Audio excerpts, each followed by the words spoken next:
अगर कोई एक लफ्ज़ में पूछे खुशियाँ मेरी, अगर कोई एक लफ्ज़ में पूछे खुशियाँ मेरी, तो मैं तुम्हारे सिवा किसी और का नाम ना लूँ।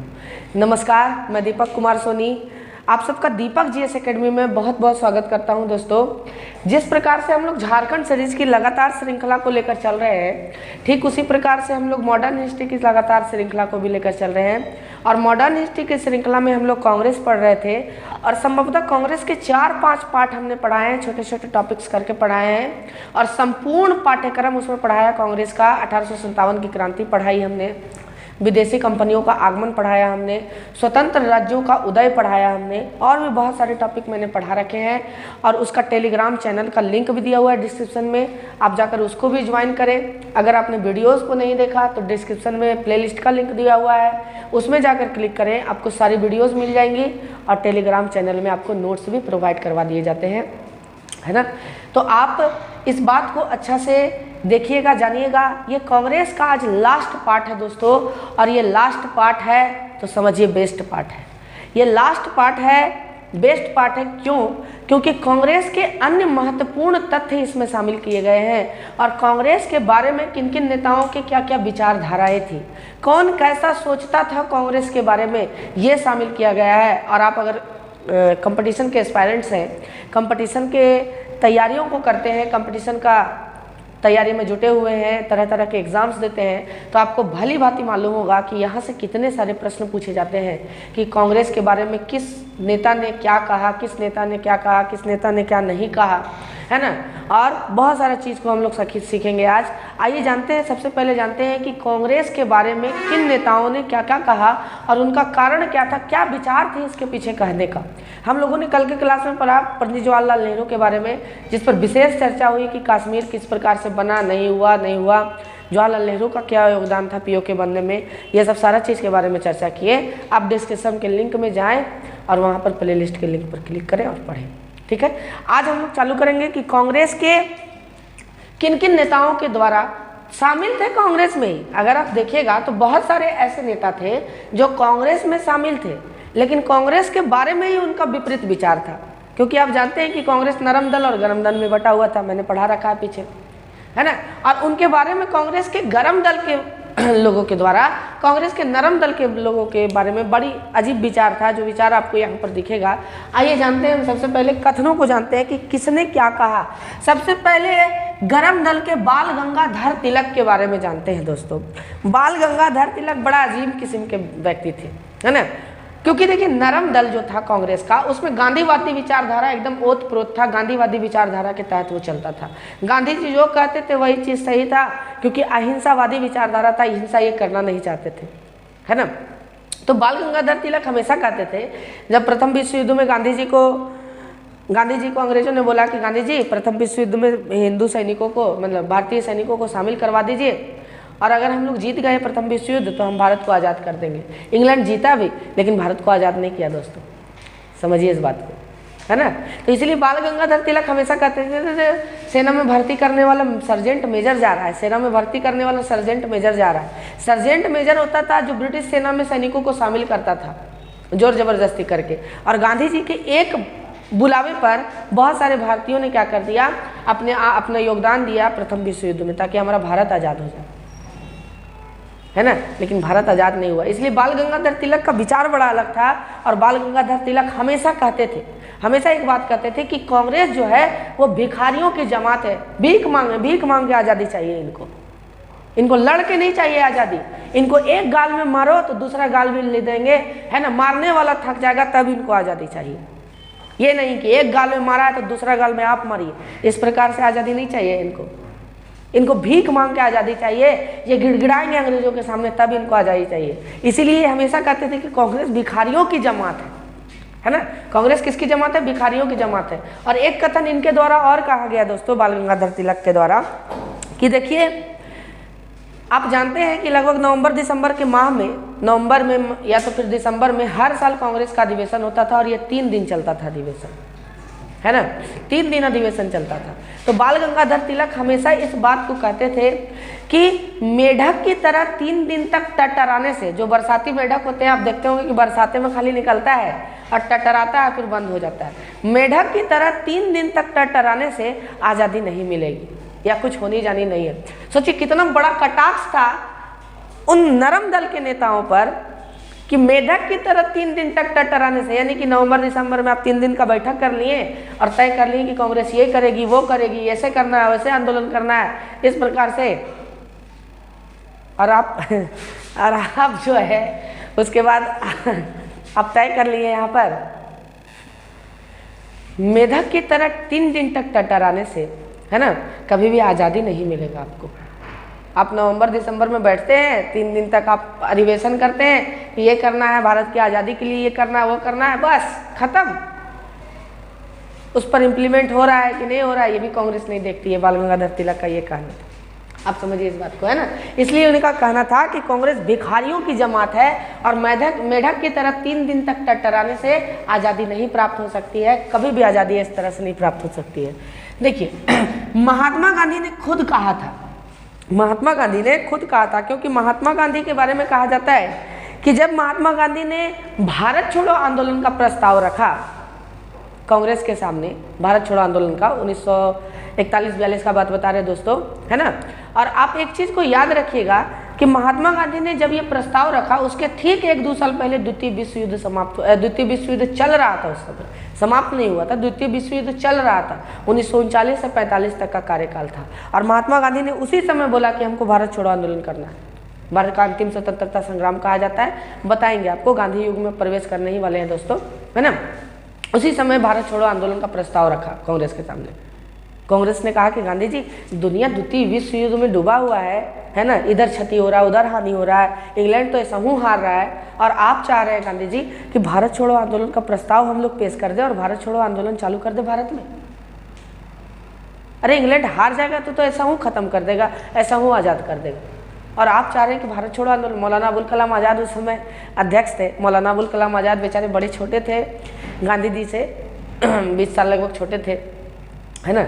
और गांधी जी को हमेशा बोलते थे, गांधी जी ये भारत छोड़ो आंदोलन अभी पास करने का चीज़ नहीं है, अभी द्वितीय विश्व युद्ध अपने चरम सीमा पर है, दुनिया लड़ रहा है, कट रहा है, मर रहा है, और हम लोग भारत छोड़ो आंदोलन इसी बीच में कर दे तो कितना खराब जाएगा मैसेज दुनिया में। महात्मा गांधी कहते थे कि बाबू लोहा गर्म है, अभी है थोड़ी मारो, है ना, करो या मरो का नारा महात्मा गांधी ने इसी में दिया था कि चाहे तो आज़ाद कर दो और नहीं तो फिर देख लो। गांधी भी अब हिंसा के प्रति दौड़ेगा, गांधी भी अब हिंसा के प्रति करेगा, करो या मरो का नारा देगा गांधी, है ना। तो महात्मा गांधी का ये विचार था। जब कांग्रेस नहीं मानी तो महात्मा गांधी ने यही चीज़ कहा था, कथन कहा था कि मैं भारत की बालू से इतना बड़ा आंदोलन, इतना बड़ा संगठन खड़ा करूंगा जिसके सामने कांग्रेस बौना पड़ जाएगा। ये महात्मा गांधी का एक कथन था और इसीलिए महात्मा गांधी ने कहा था कि आज़ादी के बाद कांग्रेस का विघटन कर देना चाहिए, क्योंकि कांग्रेस अपने उद्देश्यों से भटक गई है और कांग्रेस अब ज़्यादातर राजनीति करने में क्या करती है, विचार रखती है ना। और इसी बात को बीजेपी वाले आज बार बार दोहराते हैं कि महात्मा गांधी क्यों कहे थे उस समय कि कांग्रेस का विघटन कर देना चाहिए, क्योंकि महात्मा गांधी को लगा था कि कांग्रेस देश को बर्बाद कर देगा। बीजेपी वाला इसी बात को बराबर उठाता है ना। किसका कथन था कि कांग्रेस का विघटन कर देना चाहिए आज़ादी के बाद, क्योंकि कांग्रेस अपने उद्देश्यों से भटक गई है। तो ये महात्मा गांधी का ही कथन था दोस्तों, याद रखिएगा। अगले हैं सर सैयद अहमद खान। इन्होंने कहा कि कांग्रेस हिंदुओं की संस्था है और अल्पसंख्यकों की विरोधी है। यहाँ अल्पसंख्यक मुसलमानों को कहा जाता है ना। जब सर सैयद अहमद खान ने ये कहा तो मौलाना अबुल कलाम आज़ाद उठ कर गए, खान अब्दुल गफ्फार खान उठ कर गए, बोले क्या कर रहे हैं आप, क्या कांग्रेस में सिर्फ हिंदू है, क्या कांग्रेस में मुसलमानों को बड़े पोस्ट नहीं मिलते हैं? हमको देखिए, मौलाना अबुल कलाम आज़ाद है, मौलाना मेरे शब्द में लगा हुआ है, हम भी तो कांग्रेस के संगठन में हैं, कांग्रेस में हमको इज्जत मिलता है, कांग्रेस में हमको सम्मान मिलता है, सब तरह का चीज़ मिलता है हमको कांग्रेस में, है? सर सैयद अहमद खान का मुँह चुप हो गया। लेकिन हाँ, उनका मुंह चुप करा दिए उस समय मौलाना अबुल कलाम आज़ाद, लेकिन आप एग्जामिनर का मुंह नहीं चुप करवा सकते हैं दोस्तों। ये पूछेगा क्वेश्चन कि किसका कथन था कि कांग्रेस हिंदुओं की संस्था है और अल्पसंख्यकों की विरोधी है, तो वो सर सैयद अहमद खान का कथन था। लॉर्ड कर्जन ने क्या कहा, देखिएगा। लॉर्ड कर्जन ने 1905 में, लॉर्ड कर्जन तो थे, लॉर्ड कर्जन ने कहा जब लॉर्ड कर्जन आए तो कहा कि जब तक मैं भारत में हूँ मैं प्रयास करूँगा कि कांग्रेस के पतन में सहायक बनूं, यानी कांग्रेस को समाप्त कर दूं, ऐसा मैं प्रयास करूंगा, ऐसा नियम कानून में बनाऊंगा और पूरी तरह से मैं प्रयास करूंगा। ये लॉर्ड कर्जन का कथन था।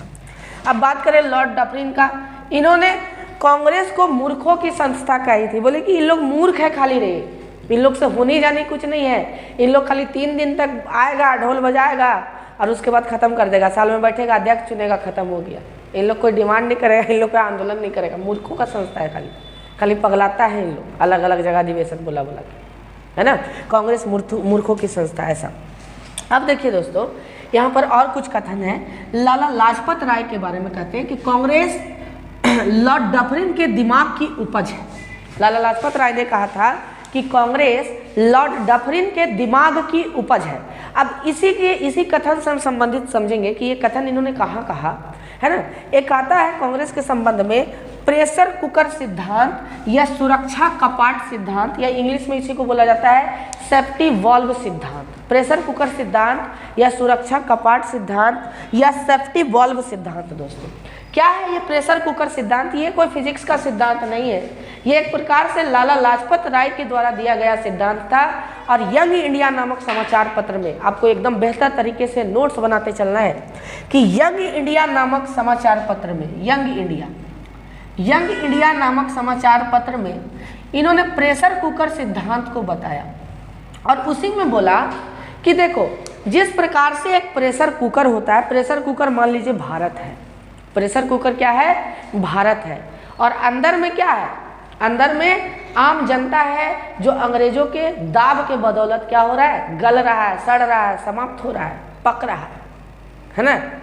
चूंकि अंग्रेजों को जल्दी आंदोलन का सामना ना करना पड़े, है ना, इसलिए कांग्रेस का निर्माण उस प्रेशर कुकर के सीटी के तरह किया गया है। देखिए यहाँ पर आप जानते हैं कि इस प्रकार से प्रेशर कुकर रहता है और यहाँ पर सीटी रहता है। तो दोस्तों सीटी का काम क्या होता है कि अंदर के प्रेशर को क्या करे? धीरे धीरे निकाल दे, है ना। कांग्रेस का निर्माण बस इस सीटी के तरह किया गया है कि जो आम व्यक्ति में आंदोलन जन्म ले रहा है, उस आंदोलन को इस सीटी के तहत कांग्रेस के माध्यम से, कांग्रेस रूपी सीटी के तहत क्या किया जा सके? बाहर निकाल दिया जा सके और समाप्त कर दिया जा सके। आंदोलन कभी पहुँचे ही ना ईस्ट इंडिया कंपनी तक। लोग कांग्रेस के पास जाए, कांग्रेस को अपना घटना सुनाए कि हुजूर ये दिक्कत है, ये दिक्कत है। कांग्रेस सबसे बड़ी संस्था थी उस समय, है ना। और कांग्रेस क्या करे? कांग्रेस चूंकि लाला लाजपत राय का मानना था कि कांग्रेस के संस्थापक एक अंग्रेज अधिकारी थे, ए.ओ. ह्यूम थे, विलियम बेडरवन वगैरह इसके अध्यक्षता किए थे, है ना। इसलिए लाला लाजपत राय का मानना था कि ये प्रेशर कुकर सेफ्टी वॉल्व है अंग्रेजों का, ये है ना, कि अंदर जो आंदोलन भड़क रहा है ना, आंदोलन रूपी गैस, उसको धीरे धीरे कांग्रेस के सिटी रूपी कांग्रेस से क्या निकाला जा सके, यानी कि अंग्रेजों की सुरक्षा के लिए कांग्रेस का निर्माण किया गया था, ऐसा लाला लाजपत राय का कहना था। और इन्होंने कहा था, क्योंकि आपको बताएं कि लॉर्ड डफरिन ही कांग्रेस के समय अध्यक्ष, कांग्रेस वायसराय थे भारत के, और इन्होंने ही कहा था कि लॉर्ड डफरिन के दिमाग की उपज है शायद कांग्रेस, है ना। सुरक्षा कपाट सिद्धांत दोस्तों आपको याद रखना है और इस चीज़ को बेहतर तरीके से आपको जानना है।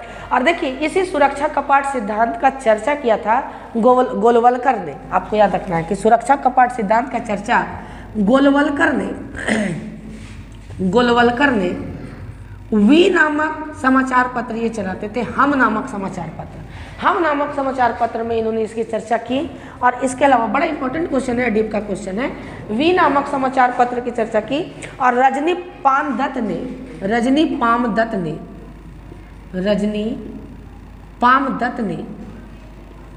ने इंडिया टुडे में इसकी चर्चा की थी। आपको याद रखना है इंडिया टुडे समाचार पत्र आज भी चलता है। इंडिया टुडे और वी में गोलवलकर ने और रजनी पामदत्त ने इंडिया टुडे नामक समाचार पत्र में इस चीज़ की चर्चा की थी कि प्रेशर कुकर सिद्धांत लाला लाजपत राय के द्वारा दिया गया था। और कांग्रेस का निर्माण सिर्फ इसलिए हुआ क्योंकि आंदोलन रूपी दाब को, गैस को कांग्रेस के जरिए निकाला जा सके, ताकि अंदर जो ब्रिटिश ईस्ट इंडिया कंपनी जो चावल के रूप में है, आप समझ सकते हैं, वो बच जाए, गलने से बच जाए, है ना। लेकिन दोस्तों इस सिद्धांत के बारे में बहुत सारे इतिहासकार बोलते हैं कि नहीं, ये लाला लाजपत राय के द्वारा लगाया गया गलत इल्जाम था, क्योंकि एओ ह्यूम को शिमला का संत कहा जाता था दोस्तों, और उन्होंने कभी भी इस तरह के विचार को लेकर के कांग्रेस की स्थापना नहीं की थी, आपको याद रखना है। कभी आपसे व्यवहारिक क्वेश्चन ये पूछ दे कि क्या प्रेशर कुकर सिद्धांत सही था, क्या एओ ह्यूम पर लगाया गया लाला लाजपत राय का आरोप सही था, तो नहीं, ये गलत था। हाँ, ये कथन पूछ सकता है कि कांग्रेस लॉर्ड डफरिन के दिमाग की उपज है, ये किसने कहा था, तो लाला लाजपत राय ने। यंग इंडिया नामक समाचार पत्र ने। सुरक्षा कपाट का सिद्धांत या प्रेशर कुकर सिद्धांत, आशा करते हैं कि आपको समझ में आ गया होगा। आगे देखिए, अश्विनी कुमार दत्त ने अश्विनी कुमार दत्त ने क्या किया था, कांग्रेस का सम्मेलन 3 दिन का तमाशा है, ऐसा बोला था। देखिए वही चीज है, बाल गंगाधर तिलक, ये लोग गरम दल का आदमी था। खैर अश्विनी कुमार दत्त तो कांग्रेस से जुड़े ही नहीं, क्योंकि अश्विनी कुमार दत्त क्रांतिकारी आंदोलनों में पढ़ाएंगे। इसके बाद का जो टॉपिक है बंगाल विभाजन पढ़ाएंगे, उसके बाद क्रांतिकारी आंदोलन में चलेंगे दोस्तों। वहीं पर भगत सिंह, राजेंद्र प्रसाद, उधम सिंह, इस सब के बारे में हम लोग जानेंगे, है ना। ध्यान दीजिएगा कि अश्विनी कुमार दत्त ने कहा था, वही चीज़ कहा जो बाल गंगाधर तिलक ने कहा कि साल भर में 3 बार बैठता है, बरसाती मेढक की तरह 3 दिन टट्टर आता है, उससे क्या आज़ादी मिल जाएगा, अरे भिखारियों का जमात है तुम लोग, इस प्रकार से, है ना। अश्विनी कुमार दत्त ने भी यही कहा कि कांग्रेस का सम्मेलन मात्र 3 दिन का तमाशा है, इसके अलावा कुछ नहीं, इससे कुछ होने जाने नहीं है, ना आज़ादी मिलेगा और ना ही इन लोग आज़ादी लेने में सक्षम हो पाएगा। कांग्रेस का सम्मेलन मात्र 3 दिन का तमाशा है, इसके अलावा कुछ नहीं, ये कहा था अश्विनी कुमार दत्त ने। बंकिम चंद्र चटर्जी ने यह कहा था कि कांग्रेस के लोग पद के भूखे हैं, बहुत बड़ा कटाक्ष है ना, कि कांग्रेस के लोग पद के भूखे हैं, ये किसने कहा था, बंकिम चंद्र चटर्जी ने कहा था। बहुत इंपॉर्टेंट रहेगा ये दोस्तों, आपको याद रखना है। आइए अब कथन को समाप्त करते हैं हम लोग। अब देखिए कुछ और पॉइंट है कि कांग्रेस के अब तक में 4 अंग्रेज अध्यक्ष हुए, जिनमें आप देख सकते हैं नंबर 1 जॉर्ज यूल, दूसरे विलियम बेडरबन, तीसरे अल्फ्रेड वेब और चौथे सन हेनरी कॉटन, याद रखना आपको, है ना। इसमें से विलियम बेडरबन 2 बार अध्यक्ष बने कांग्रेस के, और सर हेनरी कॉटन सबसे उम्र दराज अध्यक्ष थे। आपको याद रखना है कि सबसे उम्र दराज अध्यक्ष थे किसके, अंग्रेजों में सबसे उम्र दराज अध्यक्ष थे। 69 साल की अवस्था में यह कांग्रेस के अध्यक्ष बने थे, आपको बेहतर तरीका से याद रखना है ना।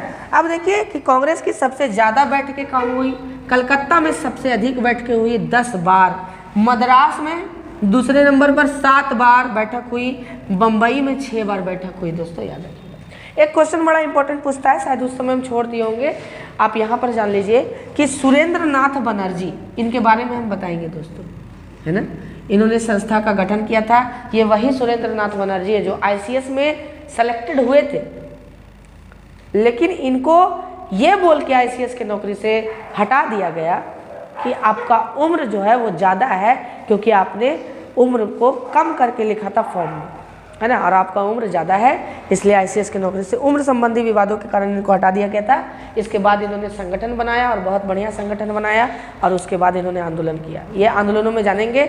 आंदोलन को जानने से पहले, उग्र राष्ट्रवाद को जानने से पहले हम लोग दोस्तों, है ना, कांग्रेस से पहले या कांग्रेस के बाद में जो भी संगठन बने छोटे छोटे, वहाँ से क्वेश्चन पूछे जाते हैं, जैसे लैंड होल्डर सोसाइटी है ना, बंग भंग सोसाइटी है, ये सब के बारे में जानेंगे, और वो कल क्लास में होगा, है ना। आशा करते हैं कि आपको समझ में आया होगा। ये प्रथम बैठक में सुरेंद्र नाथ बनर्जी अनुपस्थित थे, वो थे ही नहीं सुरेंद्र नाथ बनर्जी, आपको याद रखना है ना। धन्यवाद दोस्तों, आपको आशा करते हैं कि अच्छा से समझ में आया होगा। धन्यवाद, तो हम बहुत बहुत याद रखिएगा। शुभ रात्रि।